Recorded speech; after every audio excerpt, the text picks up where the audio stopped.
Madame, Monsieur, bonsoir et bienvenue dans l'invité de la rédaction de Médien TV. Elle est la structure fédératrice du mouvement Junior Entrepreneuriat à l'échelle nationale.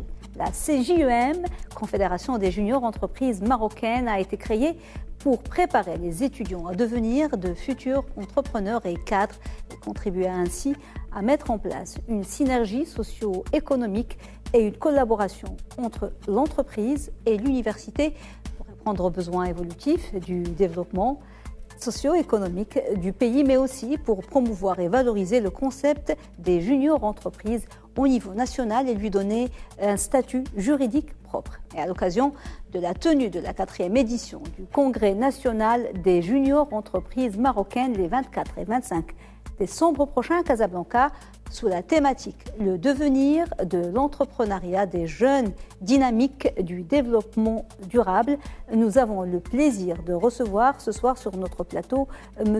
Omar Ben Moussa, fondateur et président d'honneur de la Confédération des juniors entreprises marocaines. Monsieur Ben Moussa, bonsoir et merci d'être avec nous. Bonsoir, merci pour l'invitation. Alors, Monsieur Ben Moussa, parlez-nous, je vous prie d'abord, de ce concept, de ce mouvement junior entreprise. Je crois savoir qu'il n'est pas né d'hier, qu'il n'est pas né d'il y a 4 ans, et que c'est un concept qui remonte à beaucoup plus longtemps de ça. L'histoire de ce concept. Effectivement, le mouvement junior entreprise à l'échelle internationale existe depuis plus d'une 50aine d'années. Il a commencé en France, au Maroc, ça fait plus que 25 ans d'existence. Mais c'était des initiatives individuelles, des créations de junior entreprises dans des établissements d'enseignement supérieur d'une façon globale. Et du coup, pour revenir au concept du mouvement, il s'agit d'une association à but non lucratif qui a cette vocation aussi bien pédagogique et économique pour créer de la valeur ajoutée auprès des étudiants dans les grandes écoles d'ingénierie, de commerce et d'autres filiales. D'accord. Et du coup, l'idée, c'est vraiment de réaliser des projets, des missions au profit des entreprises, des administrations, de grands comptes, des petits comptes, pour concrétiser leur savoir et savoir-faire qui a été acquis lors de leur parcours. Alors, une chose très importante, si j'ai bien compris, il ne s'agit pas d'un incubateur. Effectivement. C'est une institution estudiantine, sorte de cabinet conseil, un link. En miniature, effectivement. En miniature entre le monde estudiantin et le marché professionnel. Comment vous procédez et comment est née l'idée d'abord de créer cette confédération des juniors entreprises puisque vous êtes le fondateur? Comment l'idée vous est venue de créer une confédération au Maroc? En fait, je suis lauréat de l'école Hassania. J'étais président de la junior à l'époque, de l'AHTP. Oui. Et du coup, après la fin de mon mandat, j'ai vu qu'il y avait 8 juniors existantes sur le Maroc. Et pour moi, c'était évident de continuer l'aventure, de développer davantage le mouvement. Et il fallait effectivement une structure qui va fédérer, qui va structurer surtout le mouvement et qui va le fédérer, qui va travailler sur l'expansion de ces juniors entreprises. Et d'où est venue l'idée? Créer une confédération pour réunir déjà les juniors existantes, en créer d'autres et les accompagner pour bien prouver leur existence et développer les différentes opportunités existantes. Alors, vous existez maintenant depuis 4 ans. Effectivement. La tâche n'est pas facile parce qu'au-delà de l'accompagnement, il s'agit de changer les mentalités, de la culture. C'est ça qui est le plus difficile en fait. Parlez-nous, Monsieur Ben Moussa, des réalisations et des acquis de la CJUM, de sa naissance à aujourd'hui. Êtes-vous satisfait de votre parcours? Avez-vous réussi à concrétiser les objectifs ou les principaux objectifs tracés au départ? Vous êtes déjà venu sur ce plateau il y a peut-être 3 ans. Et à l'époque, vous étiez à 13 juniors. À combien vous êtes aujourd'hui? Et qu'est-ce qui a été le plus difficile pour développer votre réseau et votre confédération? Alors aujourd'hui, en fait, on compte plus de 30 juniors. Vous avez bien travaillé alors. Effectivement. Donc on est plus qu'une trentaine de juniors entreprises, école d'ingénieurs, école de commerce, sciences vétérinaires, sciences pharmaceutiques, sciences politiques confondues. On a touché plusieurs secteurs d'activité, plusieurs spécialités pour être dans cette polyvalence. pour être dans cette amélioration continue aussi en termes d'expansion du mouvement. Donc, parmi les acquis qui sont assez intéressants pour la Confédération, c'est déjà le positionnement national pour être effectivement cette réelle passerelle professionnelle entre le monde étudiantin et le marché professionnel. Bon, aujourd'hui, de plus en plus, nos juniors collaborent de façon très concrète avec le tissu économique entre grands comptes, PME, TPE, coopératives, auto-entrepreneurs, associations et administrations. À l'échelle internationale, nous avons pu lancer la caravane africaine des juniors entreprises pour créer des juniors entreprises en Afrique, pour créer...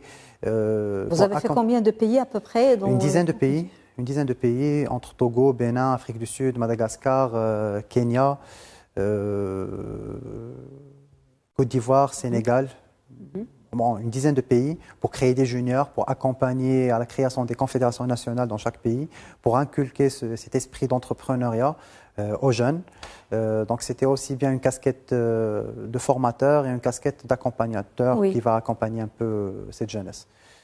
Une chose très importante, votre but pour que les gens comprennent très bien le concept de junior, ce n'est pas d'être un médiateur avec les entreprises. Pour des stages, ce n'est pas pour avoir des projets rémunérés, cela va au-delà de ça. Quel est le principal objectif?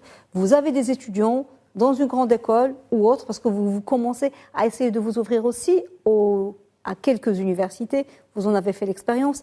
Quel est l'objectif principal? Vous travaillez sur quoi exactement? Alors, on va définir la junior tout simplement comme un programme complémentaire du programme académique. C'est-à-dire, aujourd'hui, on a des programmes académiques avec des sujets théoriques. Ici vient la junior pour concrétiser ce savoir et ce savoir-faire et créer une vraie expérience au-delà du stage. Une expérience vécue avec l'entreprise, avec le client. Aujourd'hui, lauréat d'une école, la personne va travailler au sein d'une entreprise.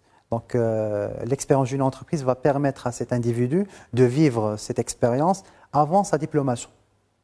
Et certes, il s'agit de petits projets, il s'agit de projets de taille estudiantine, à savoir plus, mais il s'agit d'un vrai projet, avec un vrai client, avec une vraie gouvernance corporate, avec des deadlines, avec un accompagnement professoral, effectivement.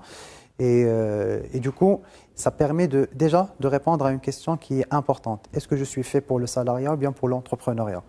Le fait d'être dedans, au sein de l'écosystème entrepreneurial et de l'entreprise, côtoyer des start-upers, voir des success stories, voir des expériences d'échecs, voir le quotidien d'un cadre d'entreprise, d'un dirigeant, d'un directeur général et d'un start-upper. La vraie vie d'une entreprise. La vraie vie, entre opportunités et risques, entre réalisation et frustration. Ça permet déjà de se positionner et de travailler sur ce plan d'action par la suite. Oui. Et in fine, ça permet d'avoir une expérience, ça permet d'avoir une personne diplômée avec une expérience considérable. Et non pas un fraîchement diplômé avec zéro expérience. Exactement. Aujourd'hui, nos grandes écoles forment de très bons cadres, de très bons techniciens, mais il y a quelques lacunes. Les lacunes, c'est principalement ce ne sont pas forcément de bons managers, ils n'ont pas la culture du risque. Effectivement. Et c'est ça qu'il faut combler, que des structures comme la vôtre peuvent aider à rattraper. Parmi les qualités importantes au sein de la junior entreprise, cette prise d'initiative, cet esprit de risque, la prise de risque, le sens d'écoute, développer les soft skills nécessaires pour travailler ensemble, développer aussi la faculté du leadership, pour avoir du lead sur des sujets, pour développer davantage les différentes, l'objectif vers la fin, c'est vraiment de résoudre une problématique. Lorsqu'on va recruter quelqu'un au sein d'une entreprise, ou bien lorsqu'on crée une entreprise, l'idée c'est vraiment de résoudre une problématique et proposer une solution. Donc il faut être orienté résultat, orienté solution, Et la jeune entreprise permet en effet d'atteindre cet objectif. Omar Ben Moussa, quelles sont aujourd'hui les principales difficultés qui empêchent l'émergence des entreprises juniors, petites entreprises et leur pleine inclusion dans la dynamique de développement économique et social du pays? Il y a beaucoup d'entreprises qui se créent, mais en même temps, il y a beaucoup de petites entreprises qui baissent le rideau très très vite. Il y a des statistiques d'ailleurs à ce sujet. Et c'est lié à tout ce qu'on vient de dire. Donc, qu'est-ce qui empêche aujourd'hui l'émergence de ces entreprises-là, à votre avis? Est-ce que c'est un problème de financement? Est-ce que c'est un problème de lenteur administrative? Est-ce que c'est un problème ou est-ce que c'est le tout? Effectivement, au sujet du financement, il n'y a pas le financement pour financer toutes les structures qui vont être créées. Mais à mon sens, le vrai souci, c'est au-delà du financement.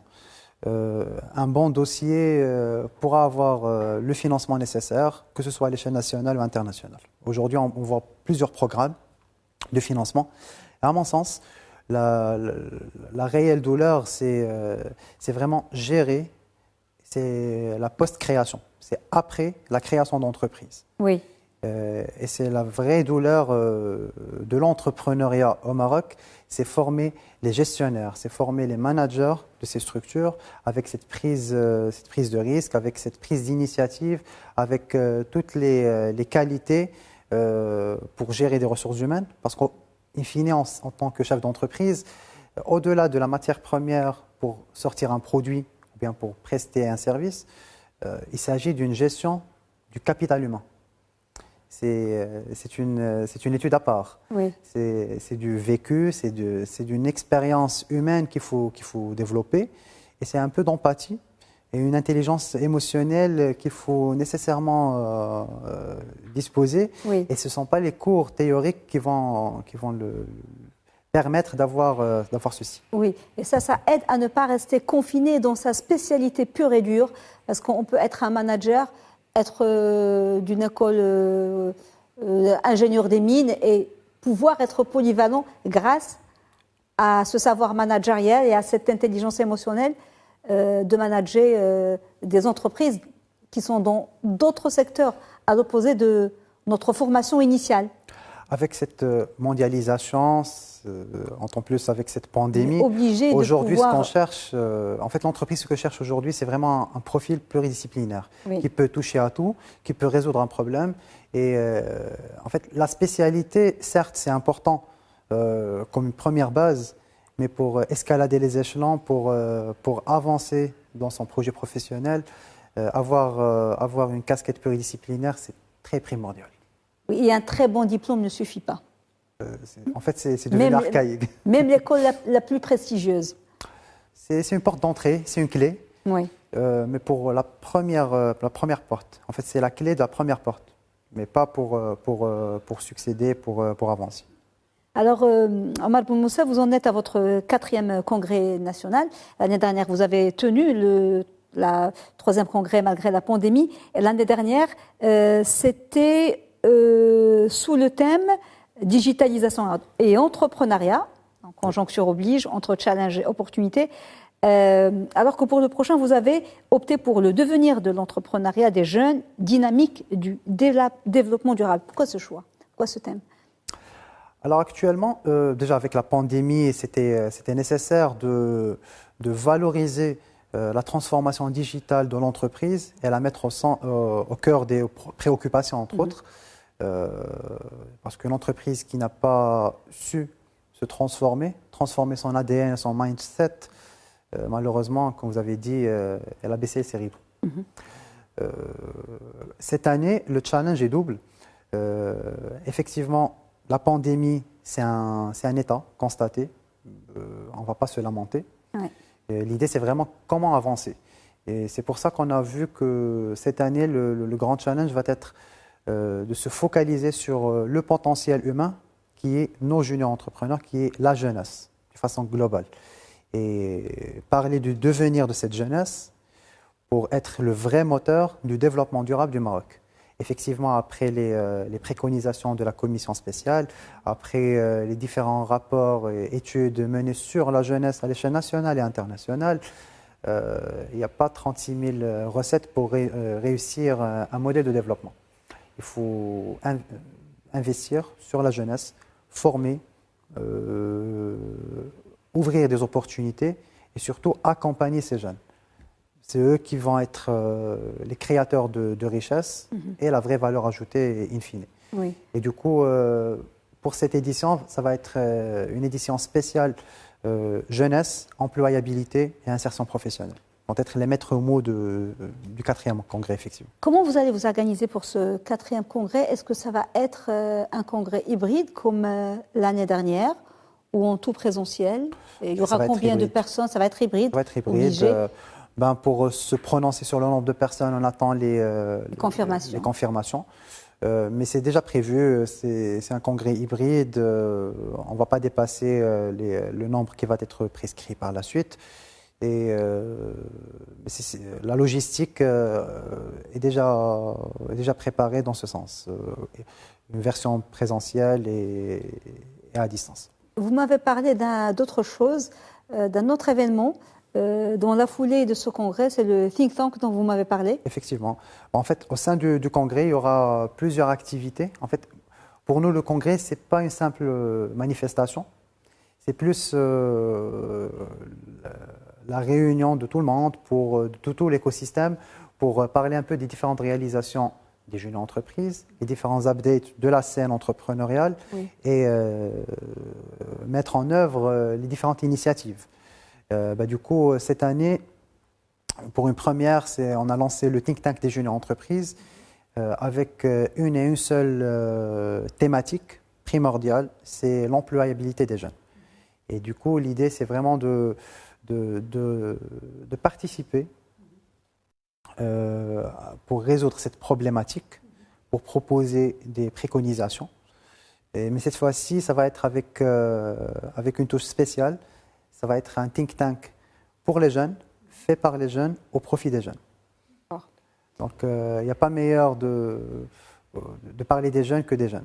Absolument. Donc, pour parler un peu des différentes contraintes, des différentes opportunités qu'on peut saisir et voir quels sont les action plans qu'on pourrait mettre en place pour atteindre les objectifs prévus. Oui. Alors, vous avez commencé en 1917 avec... vous avez commencé petit, après vous êtes passé à 4 juniors, après vous étiez à 13, aujourd'hui vous êtes à 30. Est-ce que c'est toujours facile d'implanter une junior au sein d'une école, qu'elle soit publique ou privée? Quelles sont les principales difficultés? Est-ce qu'il y a des réticences? Où résident les réticences et les blocages, d'après votre expérience? C'est une vraie question. Oui. Ça cause une grande polémique. En fait, la création des juniors entreprises, une création d'une junior au sein d'un établissement, ça demande principalement deux choses. Une volonté estudiantine et non pas une volonté de l'administration. Il faut que les étudiants veulent créer cette junior. Mais il faut l'accord de l'administration. Et la deuxième chose, c'est vraiment l'accompagnement de l'administration. Cet accompagnement parce qu'il s'agit d'une association. Donc il faut domicilier cette association, il faut l'accompagner. Je ne parle pas de la financer ou bien de donner des projets, ça va être le travail de la junior. Mais il faut juste préparer un peu ce qu'on va dire une infrastructure pour cette junior qui est la domiciliation et l'accompagner du point de vue administratif, pour préparer la paperasse administrative auprès des autorités. Pourquoi il y a des réticences des fois? Franchement... parce que c'est une nouvelle culture, il y a des structures qui ne sont pas prêtes. Parfois parce qu'on ne comprend pas quelle est la plus-value de la junior. Parfois c'est justifié, je peux comprendre ça, mais parfois c'est pas justifié. Il faut juste expliquer un peu l'objectif. Mais alhamdoulilah, mais vous vous battez quand même, vous arrivez quand même à implanter de plus en plus de juniors. On peut créer une junior en moins de 2-3 semaines. Parfois, avant c'était 1 mois et demi de procédure, 2 mois. Aujourd'hui, on peut arriver on a créé une junior récemment en temps record en 1 semaine, ce qui est pas mal. Alors, le cœur du problème, c'est l'adéquation, formation, marché du travail. Et ça, c'est quelque chose qu'on entend tout le temps. On a un problème au Maroc entre la formation et le marché du travail. Pour vous, est-ce que c'est un problème qui peut être surmonté aujourd'hui? Et on le voit beaucoup plus dans les cursus universitaires qui sont des fois pas adaptés du tout ou très peu adaptés au marché du travail. Pour vous, qui avez mené cette expérience depuis des années, et c'est votre principale préoccupation, qu'est-ce qui peut être changé? En tout pragmatisme, changer des programmes, améliorer le programme, c'est une solution en soi, mais ce n'est pas la solution la plus efficace. Parce qu'en fait, on ne peut pas changer des programmes chaque année, chaque 2 ans. Par contre, les besoins de l'entreprise peuvent changer annuellement, peuvent changer. On a vécu ça avec la pandémie. Oui. Il y avait des besoins spécifiques pour l'entreprise. Un mois après la pandémie, tous les types de profils recherchés ont changé. Oui. Et ce n'est pas seulement le programme universitaire et académique qui va s'adapter seulement. Effectivement, c'est une base, mais il faut avoir une couche supplémentaire en parallèle qui va apporter une vraie valeur ajoutée. Et ce sont vraiment les différents programmes para-universitaires, pas nécessairement la junior entreprise, mais la junior entreprise, c'est une solution parmi d'autres. Être actif dans la vie sociétale aussi, travailler sur des sujets de problématiques entreprise, école entreprise, université entreprise, c'est ce qui permet de connaître effectivement le besoin réel de l'entreprise. Oui. Parce qu'en fine, un programme académique, c'est une théorie. Oui. Ce qui importe le plus chez l'entreprise, c'est comment résoudre ces enjeux. C'est clair. Alors, est-ce que la petite et la toute petite et la junior entreprise sont viables dans le contexte actuel où des grands groupes sont en grande difficulté aujourd'hui à cause de cette conjoncture que personne ne prévoyait et on n'en voit pas encore le bout du tunnel? De quel appui ont-elles besoin, ces toutes petites entreprises, pour se maintenir à flot et se développer? On ne peut pas nier l'impact de la pandémie. D'ailleurs, c'est un impact transversal sur toutes les structures, aussi bien le secteur public ou bien le secteur privé. Par contre, cette pandémie, elle a une facette positive qui est développer la conscience du citoyen de l'importance du développement et de l'importance, entre autres, de la transformation digitale, de l'importance de penser différemment, de se libérer du legacy. Oui. Donc aujourd'hui, de plus en plus, on est conscient qu'il faut franchir une nouvelle étape. Oui. C'est déjà un grand gain. Effectivement, la jeune entreprise a connu et connaît toujours des difficultés pour se positionner avant Covid. Et même maintenant avec Covid, vous pouvez imaginer un peu les différentes difficultés.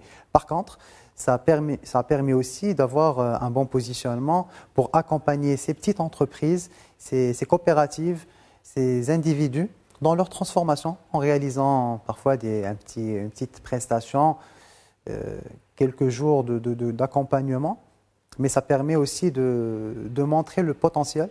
Oui. Et on revient au même point, c'est investir le potentiel humain, c'est le plus important. C'est le plus important.